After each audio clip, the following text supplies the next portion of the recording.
Oke, teman-teman semua buka. Ini kemudian um,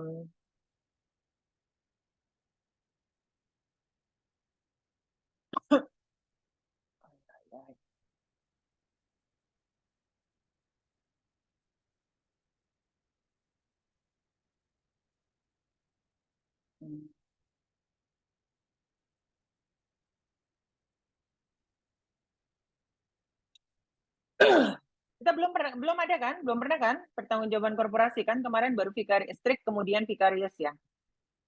Iya, belum. Oke. Oke. Nah, sekarang saya mau share screen dulu ya.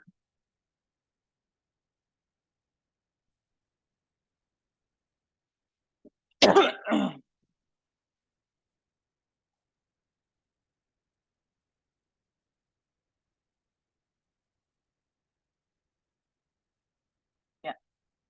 Ini saya ada sedikit filosofi ya. Jadi saya mau ngelarin semua teori-teori korporasi di hari ini.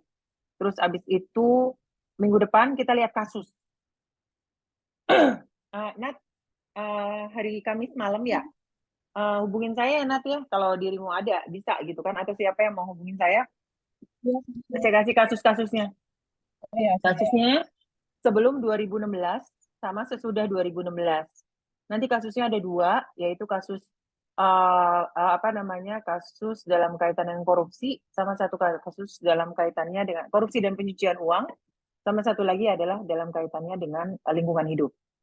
Nah, yang saya mau katakan di sini sebentar, kejahatan korporasi itu sebenarnya banyak yang mengatakan itu white collar crime, banyak yang mengatakan karena dia berasal dari dimulai dari mereka yang mempunyai korporasi atau yang mewakili pihak korporasi. Makanya dianggap sebagai kejahatan white crime atau bilangnya.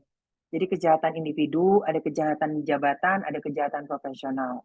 Dan pada umumnya biasanya, tidak selalu, biasanya adalah organized crime dan biasanya itu dimulai dengan business crime, economic crimes dalam kegiatan bisnis. Biasanya, walaupun kemudian itu sudah berubah dalam berbagai konteks, terutama lingkungan hidup, kemudian korporasi, kemudian pencucian uang, tetapi semuanya adalah untuk menguntungkan sebenarnya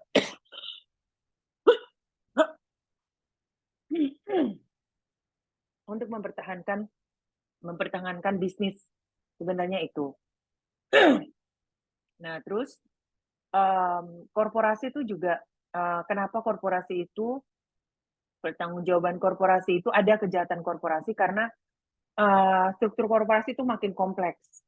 Nggak cuman ngomongin mengenai korporasi pemilik, tapi juga dia dalam hubungan korporasi dengan pemegang saham, kemudian dengan komisaris. Bentar, saya tutup dulu ini. Komisaris dan lain-lain gitu. Jadi itu masih agak apa ya? Jadi akan susah untuk menentukan siapa yang sebenarnya yang melakukan dan siapa yang harus bertanggung jawab. Kalau di vicarious kan kemarin kita udah belajar juga ya. Siapa yang melakukan, kemudian siapa yang harus bertanggung jawab. Itu adalah dua different thing, dua hal yang berbeda. Terus dalam kejahatan korporasi nggak semuanya itu harus terpenuhi semua unsur-unsur kejahatan. Itu nggak semuanya. Karena korporasi itu bisa juga diambil, diasosiasikan dari suatu perbuatan seseorang, perbuatan orang perorangan. Terus yang ketiga itu adalah profit atau keuntungan yang lebih banyak dan terorganisir. Biasanya yang keuntungannya lebih banyak sama terorganisir. Dampaknya bisa meluas, besar, tergantung dari besaran korporasi itu dan tergantung juga dari tindak pidana yang dilakukan. Betul. Ini kalau pertanggungjawaban korporasi. Nah, sekarang ngomongin korporasi, apa sih korporasi? Ayo. Siapa korporasi dan apa korporasi? Korporasi itu sebagai subjek hukum atau sebagai apa namanya naturlah person, apakah dia punya hak atau punya kewajiban? Nah, pertanyaan saya, siapa tuh korporasi? Ayo, ada yang tahu nggak? Ada nggak yang tahu? Coba saya pengen tahu nih. Apa itu? Siapa itu korporasi? Atau apa itu korporasi?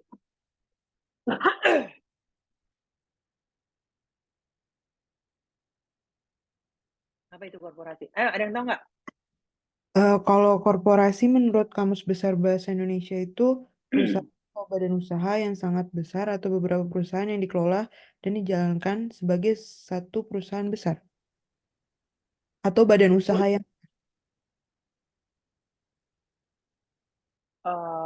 Gimana? Tunggu bentar. Ini saya nggak kelihatan. Tunggu bentar. Ya, ayo. Korporasi apa itu? Sorry. Kalau korporasi di sini saya cari Bu perusahaan atau badan usaha yang sangat besar atau beberapa perusahaan yang dikelola dan dijalankan sebagai satu perusahaan yang besar atau badan usaha yang sah yang memiliki badan hukum begitu Bu. Jadi dia mempunyai badan hukum. Berbadan hukum. Bentar. God. Juga di Perma, Bu. Di Perma bilangnya apa? Coba kita lihat.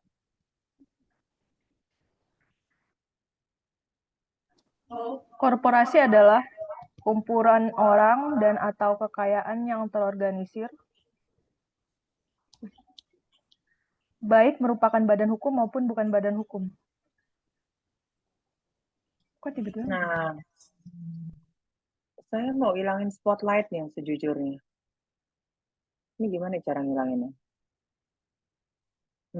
Biar saya kelihatan siapa yang ngomong. Masalahnya tadi saya nggak kelihatan siapa yang ngomong.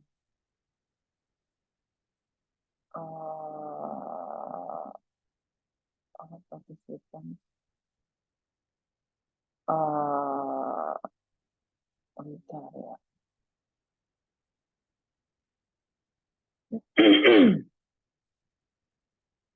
Oke, siapa tadi yang ngomong? Saya nggak kelihatan. Tumpe, saya Ibu nggak kelihatan tadi. Nadia. Oh, Nat, kamu bilangnya apa? Dalam Perma, pasal 1 angka 1 itu korporasi adalah kumpulan orang dan atau kekayaan yang terorganisir, baik merupakan badan hukum maupun bukan badan hukum. Oke. Ada lagi nggak yang tahu siapa? Selain dari Perma. Mana lagi? Siapa lagi? Dari Undang-Undang TPPU, Bu. TPPU bilangnya apa? Di pasal 1 angka 10 itu korporasi kumpulan orang dan atau kekayaan yang terorganisasi baik merupakan hukum maupun bukan badan hukum. Ya, sama sebenarnya. Sama nggak kira-kira? Sama. Jadi kalau mau dihubungkan dengan perdata, korporasi itu apaan? Bentuk badan hukumnya atau bentuk hukum, bentuk subjek hukumnya. Subjek hukum. Bentuk bentuk usahanya. Nah, dikaitkan dengan perdata. Bisa Apa dia PT? persoalan terbatas, Ibu. Terus ada persoalan komanditer, persoalan majemuk, koperasi, seperti itu, Bu. Ya. Sebenarnya perdebatannya ini adalah perdebatan lama antara hukum perdata dengan hukum pidana. Di dalam hukum perdata, mereka teman-teman perdata itu somehow mempunyai concern. Kenapa dengan pertanggungjawaban korporasi? Kenapa yang disebutkan korporasi? Ada yang tahu nggak? Kenapa harus pakai kata korporasi? Kenapa nggak pertanggungjawaban PT, pertanggungjawaban firma, pertanggungjawaban CV, pertanggungjawaban yayasan, pertanggungjawaban saya nggak tahu gitu. Ada nggak yang tahu? Kenapa yang diambil kira-kira pertanggungjawaban korporasi? Ada yang tahu nggak?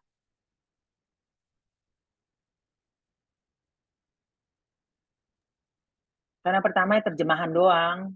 Satu, terjemahan kan terjemahannya kan corporate liability. Jadi nggak mau korporasi, Bu. Iya, tapi ada nggak kira-kira kenapa disebutkan, kenapa begitu luas pertanggungjawab arti korporasi di dalam konteks hukum pidana? Ayo selain Tiwi, karena Tiwi kan itu jaksa. Jadi dia udah tahu tuh kira-kira. Ayo, selain Tiwi, ada lain nggak yang tahu? Hani, tahu nggak nih? Kamu gelap-gelapan nih. Tahu nggak kenapa diambilnya korporasi?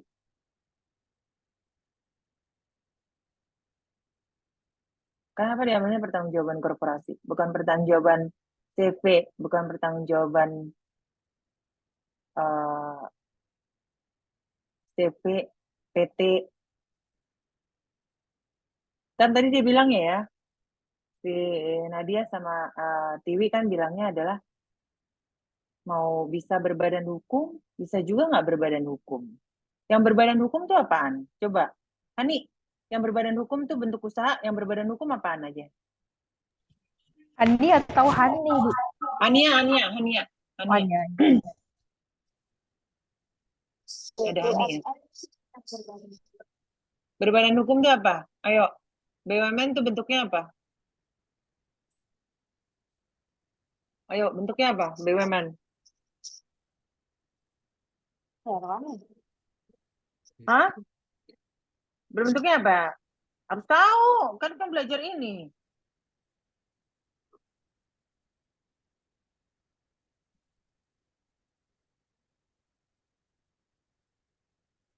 Ayo.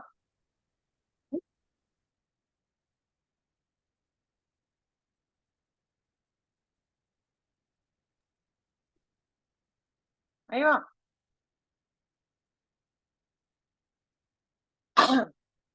Ayo. Yang berbadan hukum, Ania. Yang berbadan hukum apa aja? Ih, kamu nggak pernah ngambil perdata.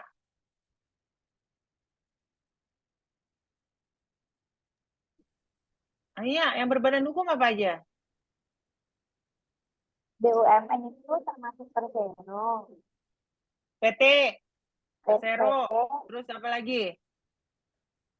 terus TV, Hah? TV, Apa? CV kan ya? CV. Iya, CV, Bu. CV berbadan hukum nggak? CV berbadan hukum nggak? Enggak. Oh, enggak. Enggak. Makanya yang bertanggung jawab dia adalah Korporasi. korporasi itu apa? Bentuknya apa? Tadi saya tanya, kan ada yang berbadan hukum, ada yang nggak berbadan hukum. Nah, sekarang saya tanya, kalau yang nggak yang berbadan hukum apa aja? Tadi udah PT, Persero, terus apa lagi? Koperasi, Bu. Koperasi, ya. Terus apa lagi? Ayo, siapa lagi? Yayasan, Bu. Yayasan. Yayasan. Oke, siapa lagi? BUMN dan BUMD, Bu. Terus apa lagi? Apa lagi? Firma, Bu. Firma berbadan hukum nggak? Enggak, tuh. Mbak Nila geleng-geleng. Geleng-geleng kepala. CV, firma, apalagi yang nggak berbadan hukum sekarang? Ayo, apalagi yang nggak berbadan hukum? Usaha dagang, Bu. Usaha dagang nggak berbadan hukum? Enggak, Bu. Nggak. Terus apa lagi? Joint venture. Joint venture berbadan hukum nggak? Nggak. Kalau ini berbadan hukum nggak? Perkumpulan. Ayo, perkumpulan berbadan hukum nggak? Perkumpulan Ya. berbadan hukum nggak? Enggak. Tidak, Bu. Berbadan hukum lah. Orang punya berbadan hukum lah. Orang terdaftar perkumpulan. Perkumpulan tuh bukan dagang tuh sebenarnya. Tapi dia model-model yayasan, bukan kayak dagang. Perkumpulan kayak perkumpulan NGO gitu. Kan masuk kan semua bentuk usaha maupun bukan bentuk usaha. Nah, ini sebenarnya ini satu persoalan dengan limitasi dari, tapi juga kekuatan dari korporasi, pertanggungjawaban korporasi atau definisi pertanggungjawaban korporasi. Jadi kalau teman-teman lihat di perdata, nggak bisa kita ngomong pertanggungjawaban korporasi, tanggung renteng, dia harus lihat siapa itu di balik korporasi. Apakah itu mau berbadan hukum, tidak berbadan hukum, terus siapa lagi kalau hukum perdata. Makanya mereka selalu komplain nih, orang pidana memasukkan semuanya dalam satu keranjang. Padahal mekanismenya masing-masing dan pertanggungjawabannya juga masing-masing. Kalau pertanggungjawaban firma, siapa yang bertanggung jawab? Firma siapa yang bertanggung jawab? Ayo, siapa pemilik firma? Siapa pemilik firma?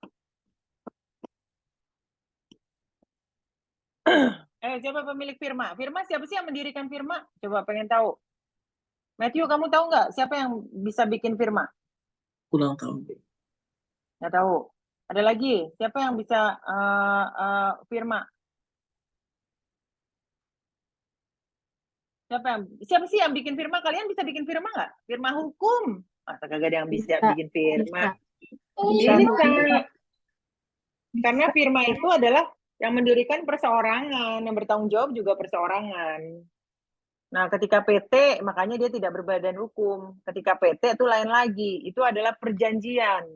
Kan perjanjian lebih dari satu orang untuk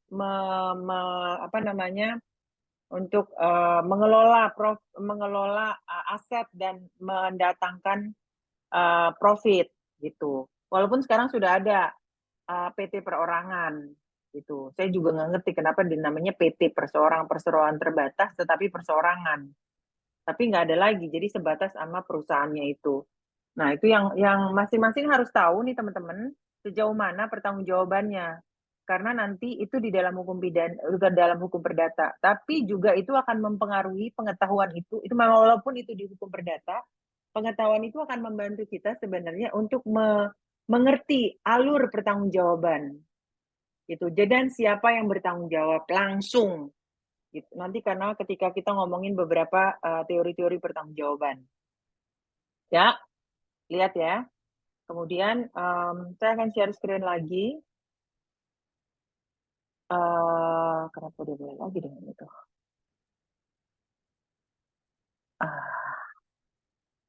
Saya juga nggak ngerti. Nah, ini pengertian dalam hukum pidana dalam arti sempit.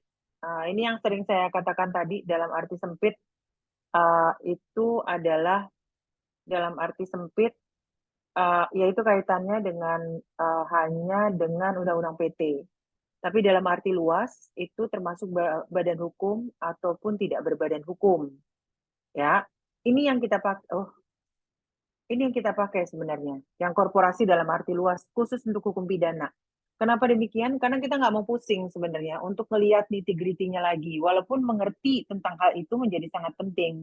Tapi kita nggak mau sampai terjebak di situ. Makanya semua dimasukkan. Jadi apapun itu, apapun bentuknya, itu pertanggungjawaban korporasi itu bisa diberlakukan terhadap organisasi yang bersangkutan. Ini kan, korporasi adalah kumpulan orang dan atau kekayaan yang terorganisasi, baik merupakan badan hukum maupun bukan badan hukum.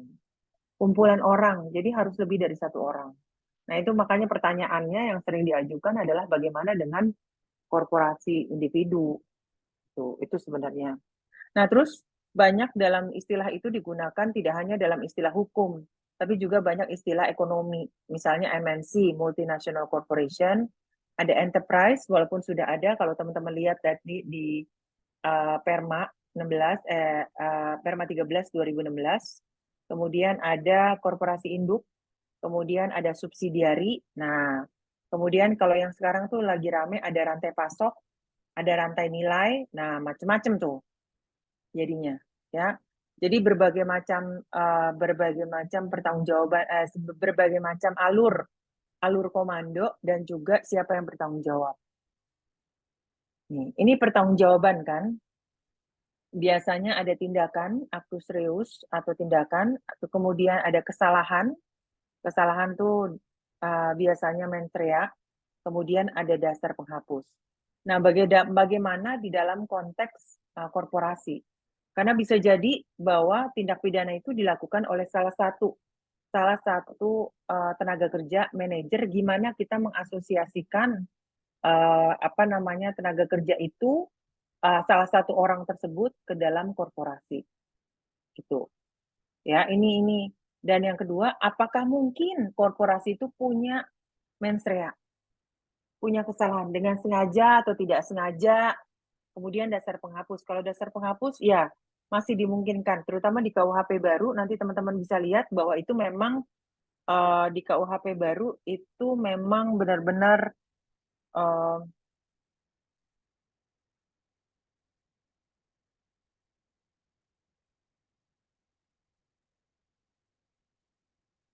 di dalam KUHP baru itu memang sudah disebutkan ada dasar penghapus, yaitu apakah dasar pembenar atau cukup dengan dasar pemaaf.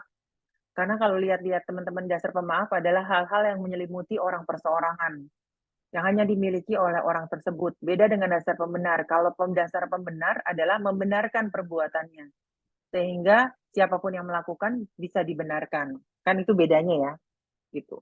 Nah ini nanti teman-teman lihat lagi. Ini saya cuma mau sepintas aja. Nah nanti teman-teman, ini salah satu yang kasus-kasus yang kita mau lihat. Nanti ini kasus lama, ada beberapa yang sengaja saya tulis lama. Jadi lamanya adalah sebelum 2016. Karena kasus-kasus ini yang nanti agak membingungkan, gitu kan. Yang kemudian nanti ada kasus 2016 yang baru nanti saya akan kasih. Jadi kelihatannya kita akan melihat perbandingannya. Nah, saya minta tolong nanti ketika saya kirim ini semua ke Nadia, kalian skimming aja.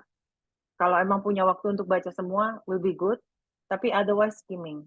Skimmingnya adalah cara skimmingnya, melihat siapa pelakunya, siapa sebenarnya terdakwa, kemudian siapa yang dipidana, apa bentuk pidananya, dan kemudian yang keempat itu adalah apa teori yang digunakan oleh hakim. Nanti berdasarkan teori-teori yang akan kita lakukan sekarang, yang akan kita sebutkan sekarang. Gitu. Gitu ya. Jadi ini nanti ini ada sekitar, ini kan 1, 2, 3, 4, 5, 6. Ini juga, ini ada 5. Jadi sekitar 11 kasus. Gitu. Masing-masing nggak banyak, sekitar, ada yang hampir 200, kayak IM2, itu 200 halaman. Ya, tapi kan kamu yang saya lihat, skimming aja. Makanya pakai search engine, harus pakai komputer, search engine, nanti dilihat. Pelakunya siapa, maksudnya ada di terdakwa tuh siapa, kemudian putusannya tuh kepada siapa dan apa putusannya, terutama penghukuman. Kemudian yang ketiga itu adalah teori yang digunakan, gitu ya. Jadi 3 itu aja yang saya perlu lihat ya. Sebenarnya ya 3 itu aja yang perlu saya lihat. Yang nanti PR-nya untuk minggu depan tanggal 14. Makanya saya pengen hari Jumat kan libur ya. Minggu juga Sabtu hari Jumat libur, Kamis juga libur gitu kan. Jadi masih ada banyak waktu lah ya gitu untuk melihat lebih lanjut.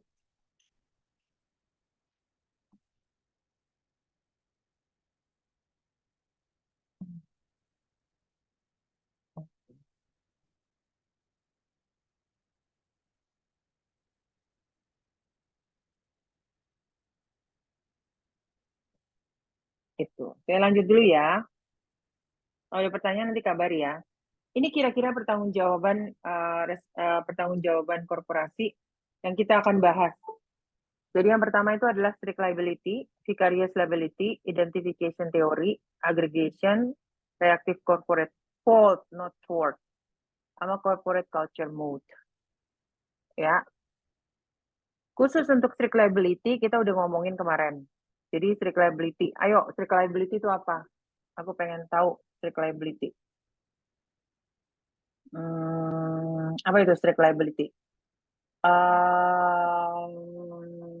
Ada Rega, boleh Rega, strict liability itu apa? Strict liability itu tanggung jawab mutlak, Bu. Jadi yang saya pahami sih mengenai strict liability itu dengan adanya tanggung jawab mutlak sehingga pembebanan kesalahan nggak perlu lagi nggak perlu dibuktikan oleh jaksa penuntut umum seperti itu, Bu. Karena kalau ngelihat lagi di korporasi itu sendiri, eh, sangat sulit untuk menentukan salah atau tidaknya si korporasi itu gitu. Jadi sehingga yang dilihat ya tindakannya itu sih, Bu, gitu. Sehingga dilihat hanya tindakannya aja. Ya, Ya. jadi itu salah satu. Nah ini, Rega, itu bisa berlaku untuk korporasi, tapi bisa juga buat individu nggak? eh Bisa, Bu. Contohnya mengenai suap di tindak pidana korupsi itu ada ketentuan kalau untuk eh kalau misalkan si biaya suapnya itu sekian berlaku strict liability gitu, Bu. Oke. Ya, dia bisa berlaku untuk individu maupun untuk korporasi sebenarnya. Lalu yang kedua adalah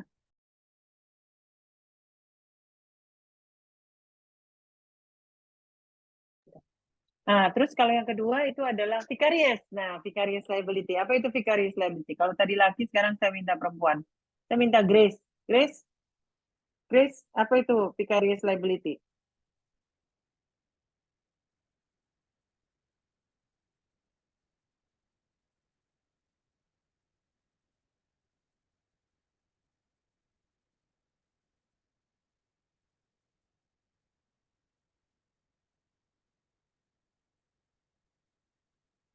Ada Grace?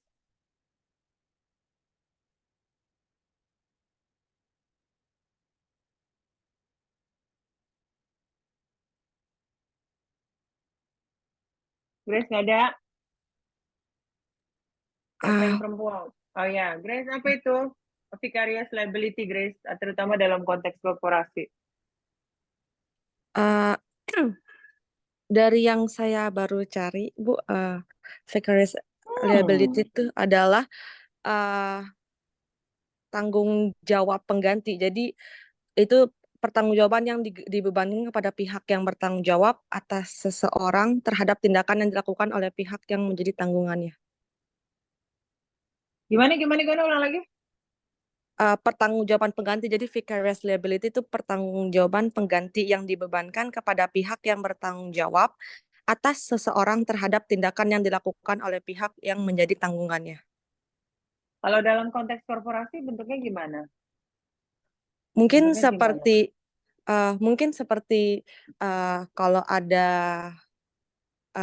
posisi atau job positions yang melakukan kesalahan ini merupakan pihak di bawah naungan dari naungan yang lebih rendah, jadi harus dibebankan kepada pihak yang lebih tinggi, mungkin begitu, Bu.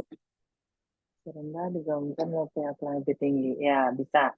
Kayaknya kemarin kita sudah ngebahas ya. Jadi vicarious liability itu harus ada beberapa persyaratan, diantaranya adalah harus ada subordinat, gitu kan? Harus ada subordinat, bahwa yang bertanggung jawab itu berbeda dengan yang melakukan perbuatan, dan itu tidak bisa dilakukan begitu aja, tapi harus ada dengan subordinat, hubungan subordinat. Jadi seperti Keseluruhan. karyawan yang mungkin melakukan tindakan kriminal gitu, Bu, seperti pencurian atau penipuan atau melakukan tindak pidana, walaupun kayak tindakan itu tidak atas persetujuan manajemen, tapi kan itu manajemen pasti kan terseret juga, begitu nggak, Bu? Jadi Kalau dalam pertanggungjawaban konteks itu. Ya, kalau dalam konteks korporasi nanti kita lihat ada beberapa teori yang menghubungkan apakah si perbuatan si staff itu bisa diangkat sebagai perbuatan korporasi. Karena kenapa perbuatan korporasi itu menjadi tambahan, additional ya, tambahan. Maksudnya sesuatu hal yang besar karena konsekuensinya juga besar. Kalau di dalam konteks misalnya korupsi ya, uang dimakan sama seseorang, atau uang menyuap, dia mau supaya proyek ini atau pencucian uang lah paling gampang, supaya dia korporasinya mendapat keuntungan lebih besar, maka dia menyuruh seseorang. Nah, seseorang ini punya inisiatif, nggak menyuruh, sebenarnya dia punya inisiatif sendiri untuk nyogok gitu loh, untuk ngasih uang kepada seorang entahlah bupati supaya dia menang tender, supaya untuk kepentingan dia atau untuk kepentingan perusahaan. Ketika dia dianulir menjadi kepentingan dia, hanya dia seorang diri, maka perbuatannya menjadi pertanggungjawaban individu. Dan siapa yang bertanggung jawab, dia yang melakukan. Siapa yang melakukan, dia yang bertanggung jawab. Nah, ketika itu ditarik ke dalam konteks pertanggungjawaban korporasi, maka yang bertanggung jawab itu tidak lagi orang itu yang mengkorupsi, tetapi juga ditarik ke perusahaan, ke dalam perusahaan di mana si direkturnya, dia kan dia nggak tahu ya, ini kan perusahaan sono. Dia tahu nggak, ada link nggak? Nah, itu yang kita akan buat dengan itu. Jadi vicarious itu merupakan salah satu di antara banyak teori tadi, 6 teori. Siapa yang bertanggung jawab dan siapa yang harus, kemudian siapa yang harus bertanggung jawab. Siapa yang melakukan dan siapa yang harus bertanggung jawab. Nanti minggu depan kita akan masuk tuh kecil-kecilnya. Jadi kita bisa lihat nanti siapa sih yang bertanggung jawab dari masing-masing. Kita biasanya pakainya kasusnya adalah lingkungan hidup, korupsi, sama pencucian uang. Ih, kenapa dia bisa ada bunga-bunga, balon-balon begitu ya? Saya juga nggak tahu, emang ada balon-balon begitu ya? Gitu. Nah itu. Jadi nggak semata-mata, itu nggak bisa juga dengan seketika bahwa, oh dia nyuri, terus ntar yang tanggung jawab bosnya. Enak bener, kita nyuri aja kalau gitu. Gitu kan? Nggak bisa semata-mata begitu. Walaupun sudah memenuhi unsur-unsur itu. Tapi ada lagi unsur lain yang kaitannya untuk menghubungkan, benar nggak sih ada tali bahwa itu perbuatan pencurian itu merupakan bisa diasumsikan sebagai perbuatan korporasi. Kalau dia nyurinya adalah nyurinya di dalam korporasi, ya udah itu berarti tindak pidana individu, tindak pidana pertanggungjawaban pribadi gitu. Ini agak sumir ya. Pembedaannya nggak gitu jelas. Nanti akan jelas dengan adanya kasus sebenarnya. Bu, izin bertanya lagi, Bu, sambungan dari Boleh, tadi. boleh. Berarti kalau misalnya seperti tadi contoh kasus yang tadi saya pertanyakan, berarti kalau misalnya karyawan yang melakukan tindak pidana, pihak manajemen atau entitas ini berhak untuk kasarnya boleh cuci tangan ya, Bu ya? Boleh ngaku kalau memang pihak kami, misalnya pihak manajemen, kami sebagai pihak manajemen, kami tidak tahu menahu. Jadi kami tidak ingin disangkut pautkan dan kami tidak ingin punya pertanggungjawaban khusus karena ini di luar konteks kekuasaan kami gitu, persetujuan kami nggak tahu gitu. Itu berarti bisa ya, Bu ya? Yang terjadi begitu. Oke. Jadi dikucilin karena kalau enggak dia apapun bisa dengan enaknya. Tapi nanti lihat, ada dua tipe pertanggungjawaban. Pertanggungjawaban yang diasosiasikan dengan perbuatan seseorang, ada yang korporasi memang punya pertanggungjawaban khusus gitu loh, bahwa dia harus mencegah dan dia harus mengatasi kalau terjadi sesuatu. Mungkin saya belum ngasih ya kemarin nih PowerPoint yang ini. Saya belum ada yang saya kasih nih, belum ada yang saya kasih. Ya, belum. Belum ada yang saya kasih sebenarnya. Saya lupa terus, tunggu sebentar. Nih, Reminder. ya jangan itu ya Nat, jangan putus asa ketika meremind, karena saya suka begitu. Nah ini kayaknya ini ya, suka itu jangan putus asa aja. Pokoknya lo biar katanya, oh ini pesannya Bu nanti ini enggak. Kita nggak ada ini. Nih kan, dia ada principal master kan kemarin saya udah itu ada pertanggungjawaban pribadi. Nah ini ada plus minusnya dengan pertanggungjawaban vicarious. Dia lepas dari tanggung jawab, enak aja gitu lepas dari tanggung jawab. Nodulus buat culpa, enak aja ntar dia culpa gitu. Ini culpanya di mana? Agar lebih berhati-hati sebenarnya. Jadi ini ada kedua belah pihak di mana si pemegang superiornya itu, ini kan principal and agent ya, ada hubungan, ada principal, ada agent. Jadi agent yang berbuat, kemudian prinsipal yang berbuat, kemudian agentnya yang kemudian, ini prinsipalnya, kemudian agentnya yang melakukan. Gitu. Jadi yang bertanggung jawab itu harus agent. Yang bertanggung jawab itu agent. Kalian pernah dengar nggak pabrik susu? Pabrik susu. Ini cerita lama sih sebenarnya. Kemarin kan saya udah cerita ya tentang pabrik susu itu. Kayaknya saya pernah cerita di pabrik susu. Nggak ada ya?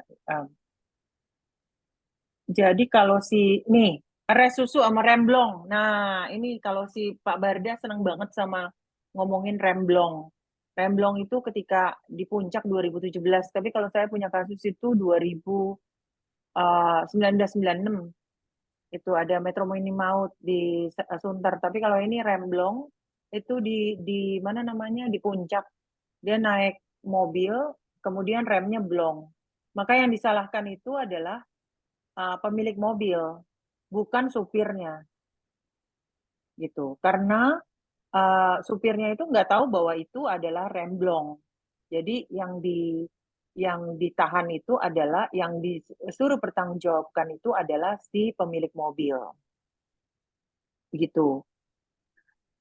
Ada juga waktu itu teorinya adalah kenapa nggak harus dua-duanya? Kenapa nggak dua-duanya? Jadi supirnya kena, tapi kemudian pemiliknya juga kena. Nah, kalau itu kategorinya satu, maka menjadi pertanyaan, apakah itu tidak nebis in idem, gitu kan? Nah, itu kembali ke dalam konsep nebis in idem kemarin, gitu. Nah, ini sama dengan siapa namanya? Sama dengan siapa namanya? Ares susu. Nih, si susu itu. Jadi kalau zaman dulu tuh ya, susu itu adalah susu murni, itu dicampur sama air. Nah, kalau itu yang melakukan apa namanya, susu, apa yang menyampur itu adalah yang bagi-bagi susu, jadi apa namanya, pengantar susu. Si pengantar susu adalah dia yang nakal. Kemudian apa namanya, pelanggannya komplain kepada pemilik susu. Ini kok airnya encer banget, nggak ada susunya, gitu loh. Nah, yang dikenakan itu adalah apa namanya, maka siapa namanya, apa sih namanya, pemilik pabriknya itu bisa mengatakan, lah saya nggak tahu, ini semua sudah kita jalankan, sudah kita rapiin, semuanya sudah kita monitor dengan baik, tapi kemudian kesalahan ada di pengantar susu. Nah, persoalannya yang kedua bisa jadi bahwa pengantar susu itu justru nggak tahu karena dia sudah dicampur oleh oleh si pemilik susunya. Jadi pengantar susu yang apa namanya, nggak tahu apa-apa, pokoknya dia cuma nganterin aja, gitu kan. Nah, makanya yang bertanggung jawab, apakah itu yang bertanggung jawab itu harus si orang itu, atau yang bertanggung jawab adalah si pemilik susu. Siapa tadi yang mau tanya? Saya, Bu. Izin Bentar, saya nggak ngelihat. Mega. Oh, si Mega, oke. Ini kok kenapa dia nggak bisa ngelihat ya, tadi saya agak-agak ribet bener. Oke, Meg, ya, sorry. Bu, berarti ini mirip tentang odong-odong yang ketabrak kereta, Bu. Tapi kalau yang apa sih, nggak ada portal, berarti bisa nyalahin ke KAI juga, Bu, untuk pertanggungjawabannya. Iya. Itu jelas KAI, gitu. Sebenarnya bisa. Itu ada dua kasus yang kasusnya dulu adalah, ini ada orang yang dia memang tugasnya tuh malangin gitu, tugasnya gitu. Ternyata waktu itu ada kasusnya yang maut itu, saya dulu ngebantuin ininya, apa sih namanya, terdakwanya. Zaman saya lulus 96. Jadi dia ada petugasnya. Kalau itu kan KAI jelas nggak ada petugasnya ya. Itu jelas gitu kan. Jelas. Itu bukan vicarious, emang dia lalai aja jadinya. Tadi kan culpa makanya. Nah, ini ada orangnya. Orangnya zaman dulu kan cuma ditarik, dinaikin gitu ya. Nah, kebetulan dia ke toilet. Dia lupa naro, tutupin. Nah, kemudian ada mobil terhempas oleh kereta. Nah, keretanya sampai kebalik-balik waktu itu. Sampai tabrakan gitu kan. Entahlah apa yang ditabrak, saya lupa juga. Dulu di mana ya? Di keluar Jakarta sedikit gitu. Di Tangsel di mana ya, lupa. Nah, pertanyaannya gitulah, apakah yang bertanggung jawab itu adalah si yang bersangkutan, si pemalang itu, atau yang bertanggung jawab justru si KAI-nya? Nah, kalau Pak Barda kan bilang, harus masuk lingkup pekerjaan atau kewenangannya. Yang dilakukan employee merupakan perbuatan pembantuan. Jadi dia membantu aja employee-nya. percobaan, ini dia macam-macam sih, tapi poinnya adalah yang mau dikatakan harus ada hubungan antara hubungan antara pekerja subordinat dan kemudian itu di dalam lingkup pekerjaan atau kewenangannya gitu. Nah, terus dan perbuatannya nggak bisa main dan sangat limitatif perbuatannya. Jadi nggak bisa seenak sendiri gitu loh. Nggak bisa cuman ya udah gue nyuri terus tiba-tiba yang bertanggung jawab direkturnya. Nggak bisa kayak gitu. Jadi harus ada hal-hal tertentu. Nah, usulannya waktu itu sebelum RKUHP ada, itu ada tindak pidana berat. Jadi kerugian negara, gangguan ketertiban umum, kematian massal, pengerusakan, pencemaran lingkungan, sama kewajiban pajak yang bisa langsung dihubungkan. Gitu. Itu yang apa namanya yang ada gitu. Nah, ini di dalam KUHP baru gitu kan dikatakan bahwa asas tiada pidana tanpa kesalahan tetap merupakan salah satu asas utama dalam hukum pidana. Namun dalam hal tertentu masih ada pengecualian yang mungkin penerapan asas pertanggungjawaban mutlak tadi, kemudian dan asas pertanggungjawaban pengganti. Dalam pertanggungjawaban pengganti, tanggung jawab pidana seseorang diperluas sampai pada tindakan bawahannya melalui pekerjaan atau perbuatan untuknya atau dalam batas perintahnya. Jadi masih dalam konteks hubungan subordinat dan masih ada batas kewenangannya dan itu atas perintahnya. Jadi masih dalam konteks itu. Jadi nggak bisa lo nyuri ya langsung atasannya gitu. Nah itu nggak bisa. Jadi KUHP itu jelas sih sebenarnya pasal 37 ya yang dilakukan oleh orang lain. Walaupun nih ayat 2 tiap orang bertanggung jawab ini atas perintahnya. Misalnya pimpinan perusahaan bertanggung jawab atas bawahannya. Walaupun tidak semuanya ya, karena itu harus dinyatakan secara jelas. Karena ini kan asasnya pengecualian. Bukan asas umum. Asas umum tapi dianggap sebagai pengecualian. Gitu. Nah, itu yang masih agak rame waktu itu. Kalau Metro Mini maut, nggak diambil Metro Mininya, tapi orang yang bersangkutan. Karena dianggap bahwa bosnya, pemilik Metro Mininya, menganggap bahwa ya dia harus sesuai dengan peraturan perundang-undangan, dia nggak boleh ngebut dan lain-lain. Jadi dianggap sopirnya itu melakukannya sendiri, bukan atas perintah dari atau bukan di dalam kewenangan yang seharusnya dilakukan oleh pekerjaannya. Dia kan ngebut ya, ngebutnya di Kalisunter. Kalisunter kan hitam ya, tahu kan yang waktu zaman Anies itu hitam yang ditutup pakai jaring. Itu. Nah itu dia kecemplung. Anak-anaknya kecemplungnya mati anak-anaknya. Karena bukan mati karena dia ketabrakan, kagak. Karena kecemplung di situ isinya ya kan beling. Isinya paku. Nah gitu, pada mati anak-anak. Dia anak-anak kecil. Dan ternyata itu pagi-pagi, zaman dulu nggak ada Jaklingko. Itu zaman 93, kalau nggak salah. 93 nggak ada Jaklingko lah ya. Jaklingko kan gratis, jadi nggak perlu kebut-kebutan. Zaman dulu harus ngebut, karena kalau nggak bisa menemui setoran. Gitu. Dan itu pagi-pagi anak sekolah semua. Dan zaman itu ibu-ibunya udah bilang ketika ngebut, bang jangan ngebut. Tapi mereka ngebut tetap. Akhirnya dia nggak tabrakan. Cuma nabrak penghalang, nyemplung ke kali. Metro Mini maut dibilang. Mati, banyak yang mati, terutama anak-anak.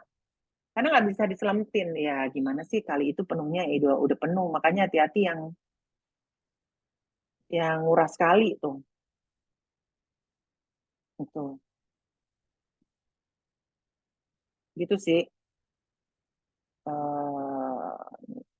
Bentar dulu, saya harus pindah lagi ke yang di situ. Bukan additional notes. Bukan, tadi mana sih? Pertanggungjawaban korporasi. Nah, itu ya. Ini ada dua yang udah kita pelajari. Sekarang kita akan lari ke identifikasi teori. Identifikasi teori itu sering disebut sebagai salah satu teori derikatif. Jadi dia derive from. Jadi dari suatu tindakan siapa? Nah itu yang kita mau omongin. Ini udahan, kita nggak usah lihat. Nah ini dia. Pada intinya ini identification teori. Ini pada intinya biasanya adalah ini. Ada direktur, ada staff, ada biasa manajer, ada staff. Nah, siapa sih yang dianggap sebagai tindakan korporasi? Nah, siapa sih tindakan korporasi? Apakah tindakan misalnya dirimu mencela, ini kalau di mana namanya? Kalau di mana sih? Pertamina kan nggak boleh ngomong iya say gitu, nggak boleh ngomong say gitu kan, dia udah nggak boleh ngomong gitu lagi ya. Misalnya kamu menghina gitu kan, menghina fisik karena itu udah dianggap sebagai pelanggaran etika, tapi belum pelanggaran hukum. Misalnya apa ya, nyuri gitu kan, nyuri oleh salah satu staff. Nah, apakah pencurian itu dia mencuri barang dari perusahaan lain? Tuh. Nah, apakah itu bisa dianggap sebagai perbuatan korporasi sehingga mendatangkan pertanggungjawaban korporasi? Pertanggungjawaban korporasi itu berat loh ya. Karena begitu dianggap ada pertanggungjawaban korporasi, itu bisa diublak-ublak semua, termasuk bisa freeze, aset freeze. Nah, kalau aset freeze, persoalannya nggak bisa gaji, nggak bisa gajian. Kemarin saya ada salah satu oh enggak ya, kalian bukan bimbingan saya. Di dalam bimbingan saya itu ada satu orang KPK, dan tulisannya dia adalah mengenai hak pekerja di dalam konteks aset freezing. Ketika perusahaan itu asetnya di freeze karena dalam proses penyelidikan, tapi penyidikan juga akhirnya lari ke penyidikan, pertanggungjawaban korporasi untuk korupsi. Nah, itu mereka nggak bisa bayar karyawan, sama sekali nggak bisa bayar karyawan, sampai karyawannya itu demo di depan KPK meminta supaya mereka di-freeze asetnya, salah satu rekeningnya, supaya bisa membayar karyawan. Karena udah totally nggak bisa. Gitu. Itu yang terjadi juga kalau teman-teman lihat di dalam konteks, sorry itu Pak ini. Siapa yang sekarang koperasi simpan pinjam. Koperasi simpan pinjam yang kemarin, tahu nggak siapa? Yang baru meninggal itu bapaknya. Koperasi simpan Ya, pinjam. Koperasi Simpan Pinjam Sejahtera Bersama, Bu. Iya, itu juga Kresna juga. Kresna itu asetnya sampai habis. Termasuk juga yang Indosuria. Indosuria. Karena saya kenal banget sama bapaknya tuh, yang bapaknya bukan anak yang kena, tapi bapaknya itu ya.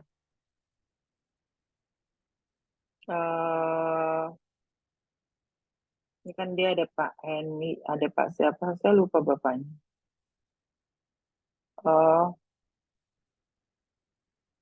Itu, nah itu sampai habis asetnya padahal banyak sekali loh. Dia salah satu untuk Indosurianya iya, koperasinya.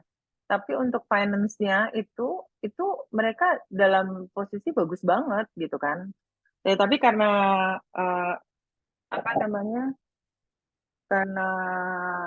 karena TPPU ya,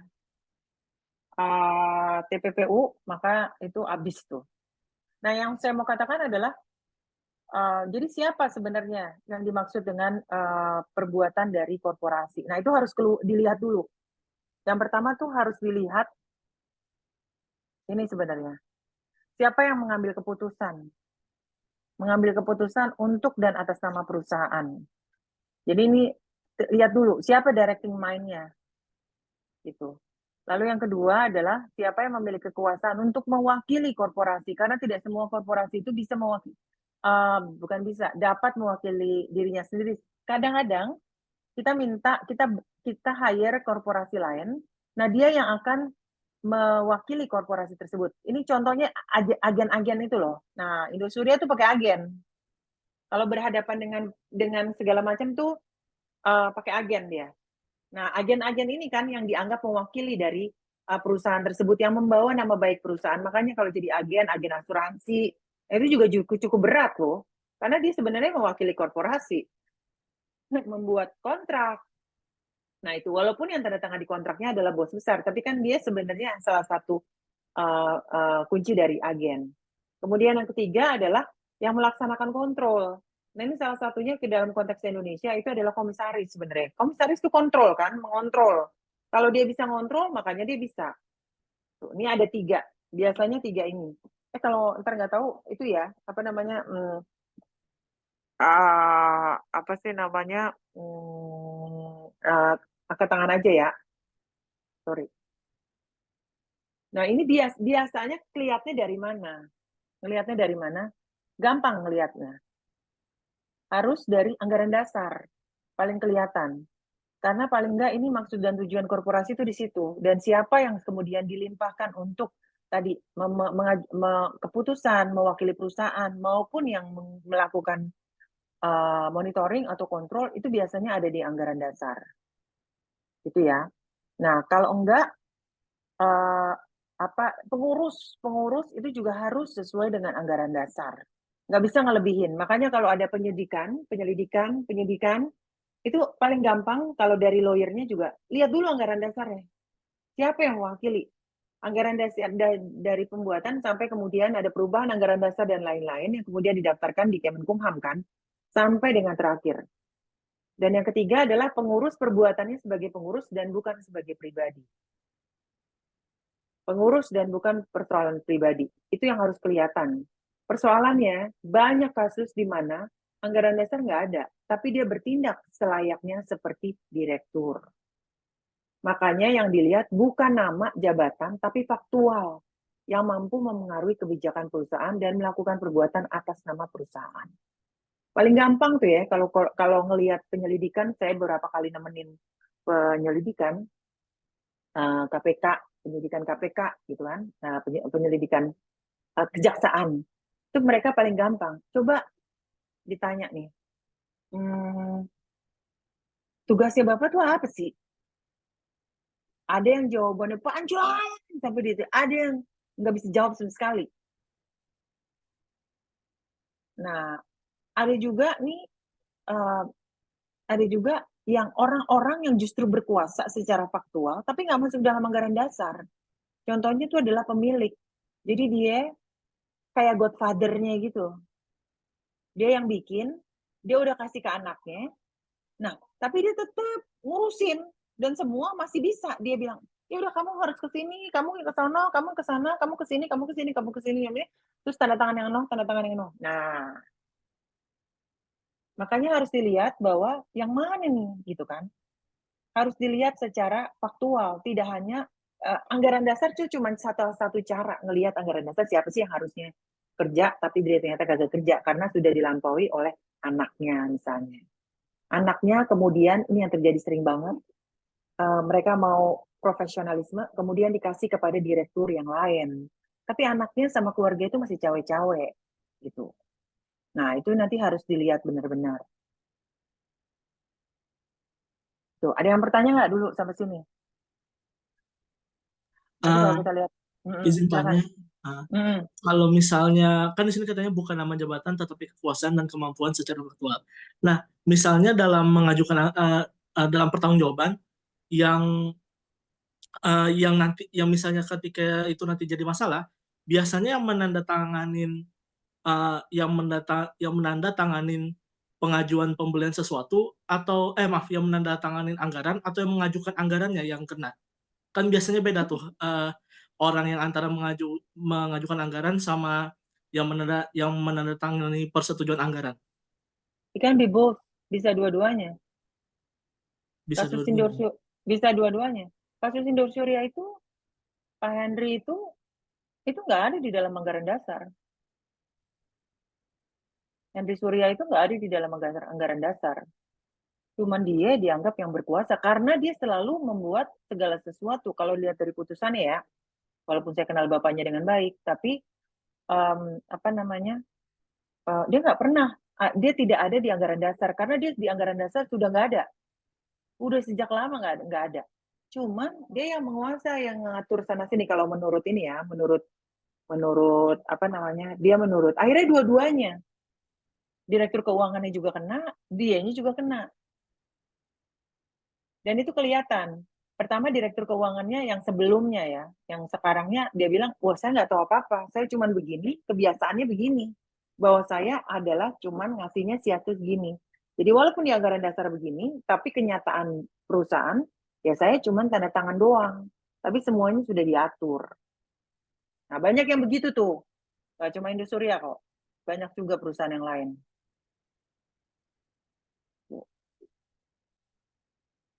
Jadi yang terpenting adalah siapa sih sebenarnya directing mind-nya gitu kan. Directing mind itu kan salah satu contohnya adalah tadi, kita harus melihatnya dari mana, dari anggaran dasar paling gampang, siapa harusnya. Tapi kadang-kadang dia juga nggak ngelakuin. Biasanya dua-duanya dulu tuh diperiksa, habis-habisan. Direktur keuangan kan. Gitu. Itu sih. Jawab pertanyaanku nggak? Lumayan Saya ngerti, jawab. ya, paham. Mungkin sedikit seperti ini, walaupun dia yang ngenandatanganin, ya tapi karena itu sudah kebiasaan, jadi dia ya udah tanda tangan aja gitu kan maksudnya. Oh Iya, ya, betul. termasuk paham. Takut lah, orang dia yang punya gitu kan, dia bikin, bapaknya yang bikin. Gitu. Kadang-kadang begitu ya, nggak legowo untuk melepas perusahaannya. Tapi ketika ada kasus, ya udah, pengen dilepas.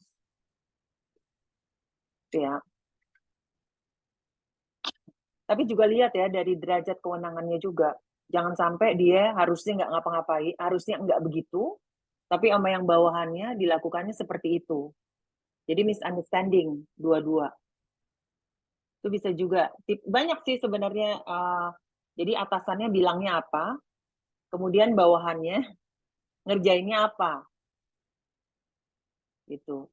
Nah, ini jadi nanti perdebatan apakah yang dilakukan oleh bawahannya itu memang sesuai sama yang diminta oleh directing mind, yang diminta oleh si pejabat ini. Kalau enggak, ya dia bertanggung jawab sendiri. Gitu. Ya, Rega, kenapa Reg? Mau nanya Bu, kalau di Perdata tuh kan ada asas tanggung renteng sama piercing the corporate veil, itu Oh kira-kira ya, kalau di pidana bisa dipakai nggak Bu? Atau kayak kalau perdata aja gitu, kalau pidana beda lagi gitu Bu? tanggung renteng kan berarti bagi-bagi ya, sesuai sama tugasnya masing-masing. Iya. Kalau kita di biasanya tanggung renteng itu diartikan sebagai penyertaan tugasnya masing-masing, gitu. Itu jadi kalau role kan tergantung role-nya masing-masing ya, role-nya dia, perannya dia masing-masing di dalam tindak pidana tersebut. Sama sih penyertaan juga begitu, sesuai dengan perannya masing-masing, makanya hakim harus lebih sensitif gitu, ngelihatnya gimana gitu. Nah ini juga makanya, tapi ada juga di dalam pidana yang dianggap dia sebagai pelaku. Makanya kalau di penyertaan kan tidak perlu semua pelaku itu memenuhi semua unsur pidana. Kan kalau di penyertaan gitu kan ya, dia cuma nunggu di luar, dia cuma jaga-jaga, kan dia nggak ngambil. Tapi ketika itu dijadikan satu kesatuan, maka merupakan suatu pelanggaran suatu pasal. Nah itu tanggung renteng sebenarnya kalau kita anggap itu di pidana adalah penyertaan. Itu. Kemudian kalau piercing the corporate veil, itu kan berarti kan gini, kalau di sana ya, itu terutama ini berlaku untuk PT. Kalau untuk firma kan dia nggak punya badan hukum. Jadi dia langsung bertanggung jawab. Nah ini makanya yang sering diomelin sama hukum orang perdata, ini orang pidana main asal tancep aja sih gitu kan. Main asal geragas gitu loh. Nggak lihat-lihat dulu gitu kan. Nah kalau si kalau si the veil itu adalah yang ada di balik itu. Jadi si siapa namanya? Itu mirip sama yang tadi directing mind sebenarnya.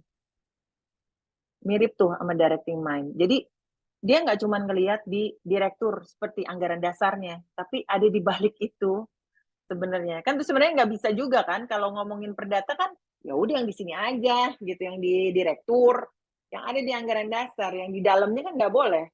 Pemegang saham juga nggak boleh gitu kan.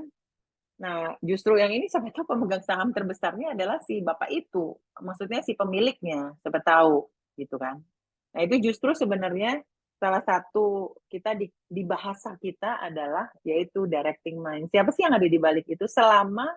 Sepanjang dia mempunyai kontrol, sepanjang dia sangat berpengaruh terhadap terjadinya suatu tindak pidana. Nah, itu sih di combine. Kalau di perdata itu nanti kaitannya dengan kaitannya dengan hukuman kan sebenarnya. Nah, ntar di pidana juga, ketika dia nggak ada duit, ya udah mau nggak mau, kan harus dibayar. Kalau pidana lebih gila lagi loh. Harus dibayar, nggak bisa utang kan.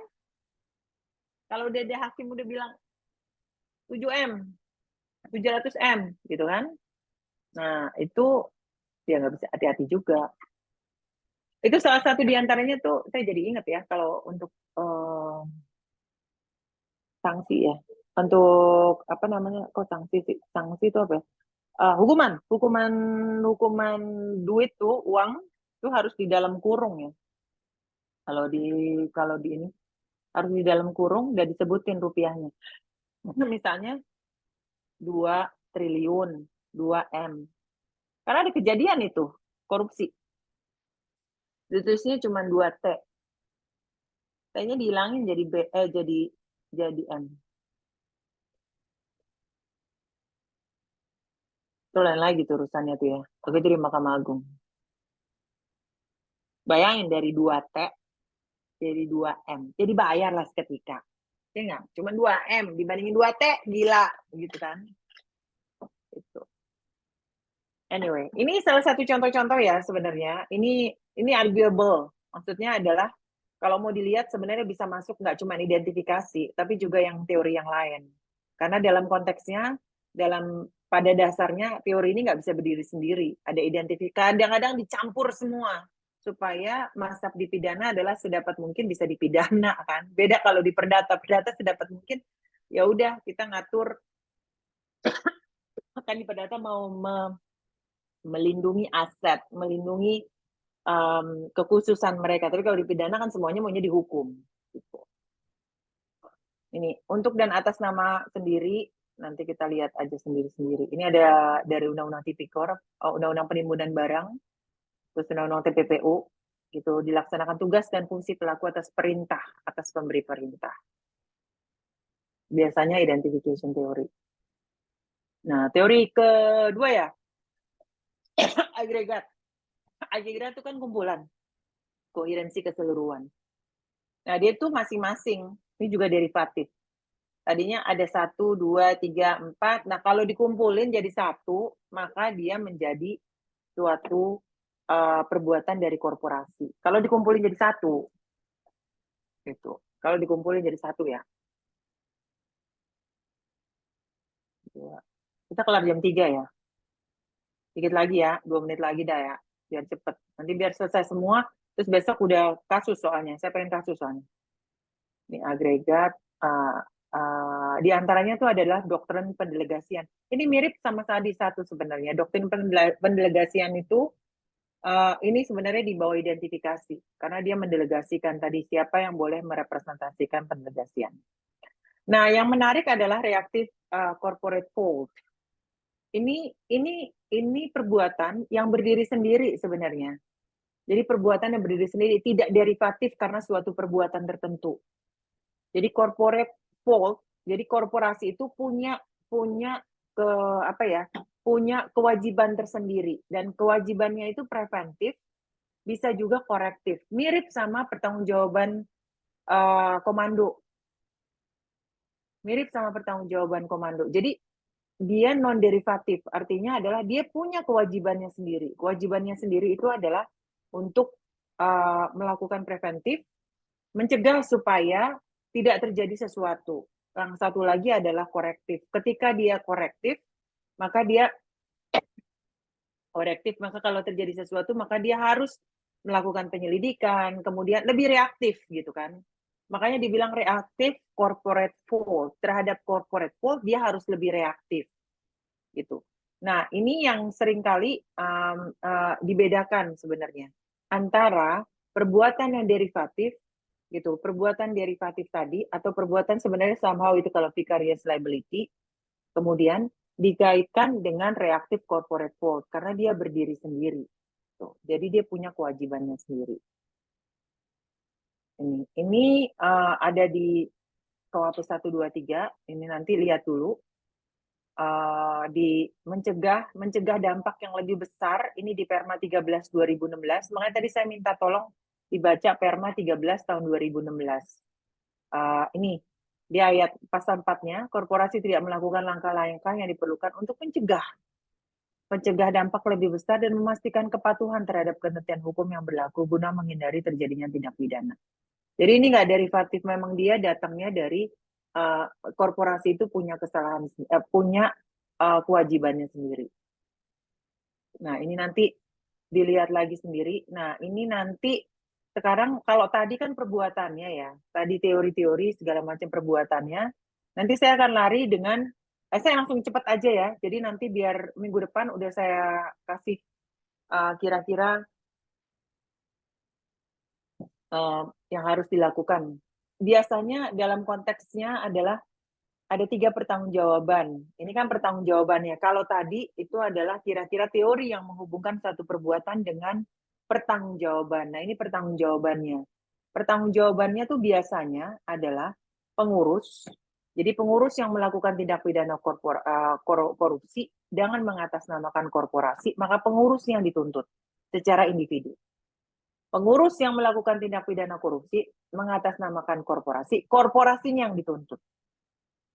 Ya, jadi ada 2 nih. Satu pengurusnya doang, karena kan tadi derivatif ada yang sendiri. Ini tipe-tipe yang undang-undang korupsi ya.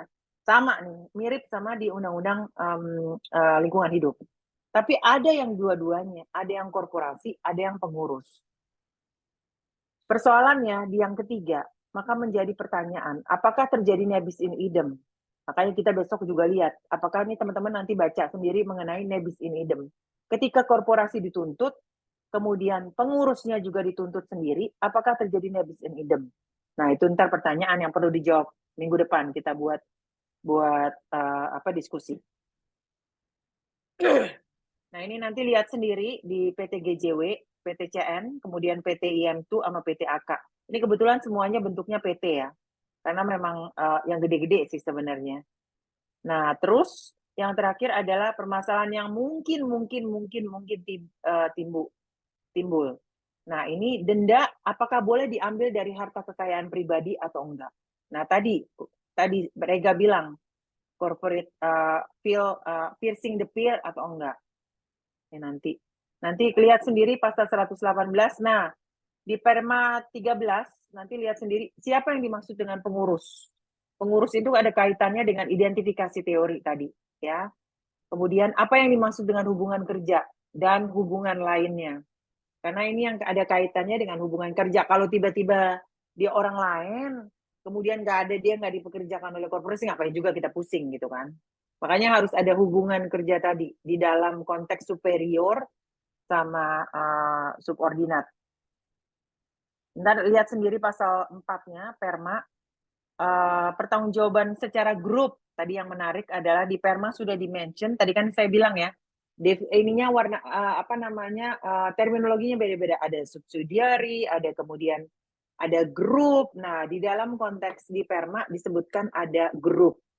Nah, bagaimana linknya antara satu dengan yang lain itu juga menjadi sesuatu hal tersendiri gitu kan. Nah, untuk KUHP baru nanti mungkin kita bisa bahas minggu depan kali ya. Tapi teman-teman tolong baca, benar-benar tolong baca. Saya minta pasal 45, pasal 46, pasal 47 dan 48. Sampai pasal 50. Jadi 45 sampai 55 pasal saja tolong dibaca beserta dengan penjelasannya. Minggu depan kita lihat di kasus itu dan kita bahas kasus. Kasusnya kembali lagi yang saya lihat adalah di skimming aja, di skimming ya. Skimming artinya terdakwanya siapa, kemudian ininya siapa, terdakwanya siapa, kemudian bukan terdakwa, apa sih? Iya, pendakwanya siapa, kemudian diputusnya terhadap siapa, dan putusannya apa, dan maksudnya hukumannya apa? Hukumannya apa dan kepada siapa, lalu teori yang digunakan apa. Di skimming aja, di skimming ya. Nah, tolong teman-teman lihat dulu nih, kalau saya lihat Korporasi pasal 45, nanti teman-teman tolong lihat baik-baik. Pasal 45. Pertanyaannya adalah apakah partai politik bisa masuk? Kita pernah bahas ini somehow, tapi apakah bisa masuk? Lihat pasal 45. Saya akan nanti tanya-tanya ya. Kemudian pasal 46 itu adalah tindak pidana korporasi. Siapa yang tindak pidana, tindakan mana yang bisa diasosiasikan sebagai tindak pidana korporasi? Kira-kira ini masuk mana nih? Masuk teori-teori tersebut. Kemudian pasal 47 itu tentang BO. Ada juga pemilik manfaat, pemerintah, pemegang kendali identifikasi sebenarnya ini. Pasal 48 itu yang dapat dipertanggungjawabkan. Apa sih perbuatan yang dimaksudkan dengan korporasi dalam hubungannya pasal 46 dan 47. Karena dia rada spesifik ya, harus menguntungkan secara melawan hukum, diterima sebagai kebijakan korporasi. Kalau nggak diterima sebagai kebijakan korporasi nggak bisa. Ini yang jadi menarik, tapi membuat clear, tapi juga ini belum dipakai. Jadi kita belum tahu seberapa jauh. Yang ada kita lakukan hanya membayangkan, menggunakan teori bayangan apakah ini bermasalah atau enggak. Kemudian pasal 49 itu kaitannya dengan masih kaitannya dengan identifikasi, dan pasal 50 yang menarik adalah dasar pembenar. Dasar pembenar bisa diberlakukan terhadap korporasi. Nah, pertanyaannya nanti adalah dasar pemaaf. Gitu. Gitu ya, kira-kira nih teman-teman sekalian. Nanti saya kasih, Nat, tolongin saya hari Kamis, sekaligus saya kasih semua ini. Sekaligus saya kasih semua.